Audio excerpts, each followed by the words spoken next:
Hi hello வணக்கம், welcome back to my channel. இன்றைக்கி நம்ம சேனலில் ஒரு ஃபேப்ரிக் ரோஸ் எப்படி பண்ணலாம்ங்கிறது தான் பார்க்க போகிறோம் ஃப்ரெண்ட்ஸ். உங்களுக்கு தேவையான ஃபேப்ரிக் எடுத்துக்கோங்க ஃப்ரெண்ட்ஸ். இதோட அகலம் பார்த்திங்கன்னா 5 இன்ச் இருக்குது, நீளம் 40 இன்ச் எடுத்துருக்கிறேன். உங்களுக்கு எவ்வளோ வேணுமோ நீங்கள் எடுத்துக்கோங்க. நீளம் எவ்வளோ வேணுமோ அகலம் எவ்வளோ வேணுமோ எடுத்துக்கோங்க. அதுக்கப்புறம் ஊசியில் நூல் கோர்த்து எடுத்துக்கோங்க. ஒரு 4 ஸ்ட்ராண்ட் இருக்கிற மாதிரி பார்த்துக்கோங்க, கொஞ்சம் திக்காகவே இருக்கணும். இதுக்கு நான் எடுத்துருக்கிறது பார்த்திங்கன்னா சனா சில்க் மெட்டீரியல். நீங்கள் காட்டன் அந்த மாதிரி மெட்டீரியல் எடுக்கிறீங்க அப்படின்னா 2 பக்கம் இருக்கும். அதில் நல்ல பக்கம் இருக்கும் அண்ட் ராங் சைடு இருக்கும். அந்த நல்ல பக்கம் வந்து உள்ளே வர்ற மாதிரி இப்படி மடிச்சுக்கோங்க. இப்படி ஹாஃபாக மடிச்சுக்கோங்க. ஹாஃபாக மடிச்சுட்டு நீங்கள் இதில் வந்து ஒரு ஸ்டிச் போட்டுக்கணும். ஒரு 1/2 இன்ச் தையல் விட்டுட்டு ஒரு ஸ்டிச் போட்டுக்கோங்க. உங்ககிட்ட தையல் மிஷின் இல்லைனா கூட பரவாயில்ல ஃப்ரெண்ட்ஸ், நீங்கள் ஹேண்ட் ஸ்டிச் கூட போட்டுக்கலாம். ஹேண்ட் ஸ்டிச் கூட போட தெரியலை அப்படின்னா க்ளூ வச்சு ஒட்டிக்கோங்க. இந்த ரெண்டு பக்கமும் இந்த மாதிரி சேர்த்து வச்சு க்ளூ வச்சு ஒட்டிக்கோங்க.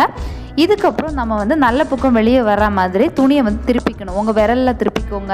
இல்லைனா ஏதாவது ஒரு ஷார்ப் ஆப்ஜெக்ட், கத்திரிக்கோல் இல்லைனா பென்சில், பென் ஏதாவது வச்சு இந்த மாதிரி துணியை திருப்பி எடுத்துக்கோங்க.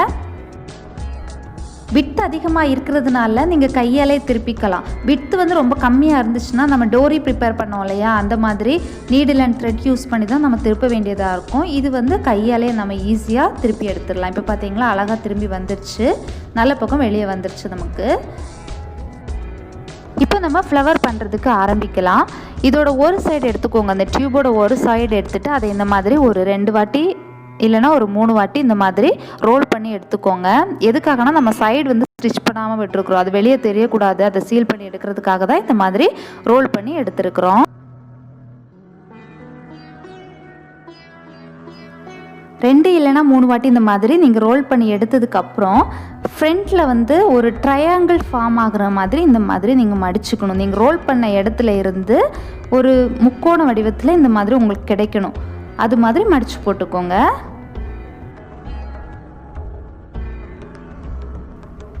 இப்போ நம்ம ட்ரையாங்கிளாக மடித்து வச்சுருக்குறோம்ல, இதோட இந்த கார்னரில் இருந்து திரும்ப நம்ம இந்த மாதிரி ரோல் பண்ணிக்கணும்.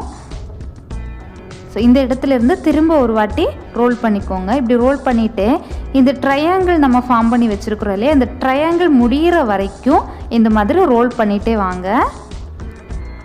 ஸோ நம்ம ஃபஸ்ட் பண்ணி வச்சுருந்த ட்ரையாங்கிள் முடிகிற வரைக்கும் ரோல் பண்ணி எடுத்துட்டோம். ரோல் பண்ணதுக்கப்புறம் ஸோ இப்போ மேலே கொஞ்சம் போர்ஷன்ஸ் இருக்குது பார்த்தீங்களா, அந்த இடத்துல இருந்து பின்னாடி ஒரு ட்ரையாங்கிள் ஃபார்ம் ஆகிற மாதிரி மடிச்சுக்கோங்க. புரியுதா உங்களுக்கு? நீங்கள் ரோஸ் வந்து பண்ணுறீங்க அப்படின்னா இந்த வீடியோவை வச்சு பார்த்து பண்ணுங்கள். ஃபஸ்ட்டு நீங்கள் பண்ணுறீங்க அப்படின்னா அப்போ தான் ஒழுங்காக வரும்.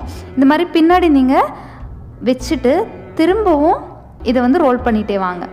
ஸோ இந்த டைம் என்ன பண்ணணும் அப்படின்னா கம்ப்ளீட்டாக ரோல் பண்ணாமல், ஸோ இப்போ கொஞ்சம் இடம் உங்களுக்கு பாக்கி இந்த இடத்துல இருக்குது பார்த்தீங்களா, அந்த ட்ரையாங்கிளோட எண்டு இந்த இடம் வந்து இருக்கணும், நமக்கு பாக்கி இருக்கணும்.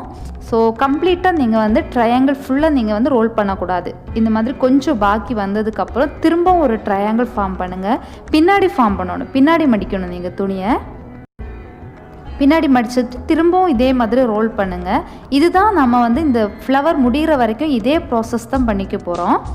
ஸோ இப்போ பார்த்தீங்களா, கொஞ்சம் இடம் வந்து கேப் உங்களுக்கு இருக்குது. அதுக்கப்புறம் திரும்பவும் ஒரு வாட்டி கூட பின்னாடி மடிச்சுக்கோங்க. திரும்பவும் ரோல் பண்ணுங்கள். இதே மாதிரி கம்ப்ளீட்டாக இந்த ரோஸ் முடிகிற வரைக்கும் பண்ணிகிட்டே வாங்க.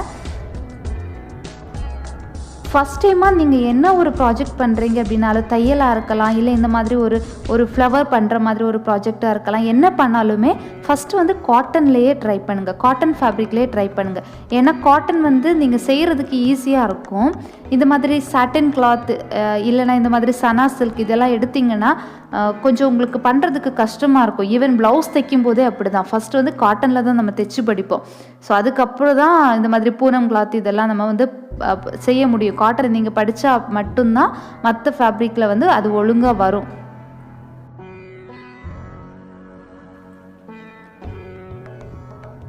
நீங்கள் குட்டியாக பண்ணணுன்னா கூட பண்ணலாம். இந்த வித்து வந்து நீங்கள் கம்மியாக எடுக்கணும். இப்போ நம்ம 5 எடுத்துருக்குறோம் இல்லையா, இது 2 இல்லைனா 3 இன்ச் அந்த மாதிரி வித்து எடுத்துருக்கணும். அதுக்கேற்ற மாதிரி நீளமும் கொஞ்சம் கம்மியாக எடுத்துகிட்டு நீங்கள் சின்ன ஒரு ரோஸ் பண்ணி ஹேர் பின்னில் வச்சுக்கலாம். இல்லை ட்ரெஸ்ஸில் கூட பட்டன்ஸ்லாம் ஃபேப்ரிக் பட்டன் எல்லாம் வைக்கிறோம் இல்லையா, அந்த பட்டன் மேலே வச்சுக்கலாம். ரொம்ப அழகாக இருக்கும். அதுக்கப்புறம் இதில் கொஞ்சம் நீங்கள் ஒரு பெரிய சைஸ் பண்ணிங்க அப்படின்னா ஸ்லிப்பர்ஸில், ட்ரெஸ்ஸில் அந்த மாதிரியெல்லாம் வச்சுக்கலாம். ஸோ இது ஒரு மீடியமான ஒரு ஃப்ளவர் தாங்க. இப்போ நம்ம கம்ப்ளீட் பண்ணிட்டோம். இப்போ நம்ம இந்த ஃப்ளவர் முடிக்க போகிற நேரத்தில் இந்த சைடு பாருங்கள், இந்த சைடு வந்து நம்ம தைக்காமல் விட்டுருக்குறோம். ஒரு சைடு அப்படியே வெளியே தெரியுதுல்ல, அதை ஒரு வாட்டி உள்ளாடி இந்த மாதிரி மடித்து விட்டுட்டிங்க அப்படின்னா ஃப்ளவர் வந்து ரெடி ஆகிடும். ஸோ இந்த மாதிரி மடித்து விட்டுக்கோங்க. நீங்கள் கை மட்டும் எடுக்கவே கூடாது. ஃப்ளவர் பண்ணிகிட்டு இருக்கும்போது கை மட்டும் எடுக்கவே கூடாது. அதுக்கப்புறம் பின்னாடி வந்து ஊசியில் நூல் கோர்த்து வச்சுருக்கிறீங்க இல்லையா, பின்னாடி நீங்கள் ஸ்டிச் போட்டுக்கணும். ஸோ இப்போ நீங்கள் ஸ்டிச் போடும்போது கூட ஃப்ரண்ட்டில் அந்த ஸ்டிச் தெரியக்கூடாது. ஃப்ரண்ட்டில் அந்த பூ நம்ம பண்ணி வச்சுருக்கிற பூவில் அந்த ஸ்டிச் தெரியாத மாதிரி பேக்லேயே நீங்கள் ஸ்டிச் பண்ணி இதை வந்து இந்த பூவை வந்து செக்யூர் பண்ணிக்கணும். ஸோ ஊசி வச்சு நீங்கள் தைக்கும்போது கஷ்டமாக தான் இருக்கும். ஏன்னா நிறைய லேயர்ஸ் இருக்குது, நிறைய பெட்டல்ஸ் நம்ம க்ரியேட் பண்ணி வச்சுருக்கிறதுனால தைக்கும்போது கொஞ்சம் கஷ்டமாக தான் இருக்கும். பின்னாடி வந்து நல்லா தைச்சிக்கோங்க. ஸோ ஏன்னா பெட்டல்ஸ் வந்து ரிமூவ் ஆகிடக்கூடாது. கரெக்டாக எல்லாம் அலைன் பண்ணி வச்சுட்டு நீங்கள் ஸ்டிச் பண்ணிகிட்டே இருங்க. பூ பண்ணும்போது நீங்கள் கையை எடுக்கவே கூடாது. ஒரு கை வந்து எப்போவுமே அந்த ரோஸ் மேலே இருக்கணும், இல்லைனா அது விழுந்துடும், அந்த பெட்டல்ஸ் எல்லாம் கலைஞ்சிடும். ஸோ இப்போ தைச்சி முடித்ததுக்கப்புறம் லாக் பண்ணிக்கோங்க. லாக் பண்ணிவிட்டு நூலை கட் பண்ணி எடுத்துக்கலாம்.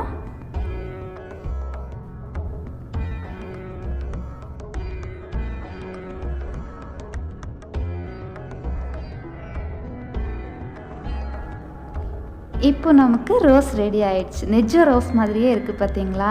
பின்னாடி இப்படி தாங்க இருக்கும், ஃப்ரண்ட்டில் பார்த்தீங்கன்னா ரோஸ் மாதிரியே இருக்கும், அப்படியே இருக்கும் ரோஸ் மாதிரி.